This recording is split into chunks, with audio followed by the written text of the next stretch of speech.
Pagtuturo sa pamamagitan ng paggawa. Ganyan po ang gusto ipakita ng isang lolo sa kanyang mga apo.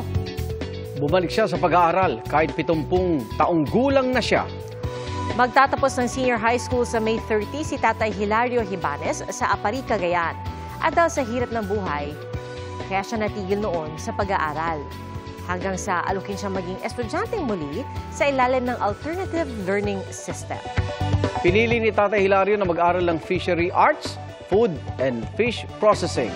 Aminado siyang mahirap makisabay sa mga kaklase at nakaranas pa siya ng panghusga dahil pinagsasabay ang pag-aaral at pagtatrabaho. Gayunpaman, desidido siyang tumuloy hanggang kolehiyo.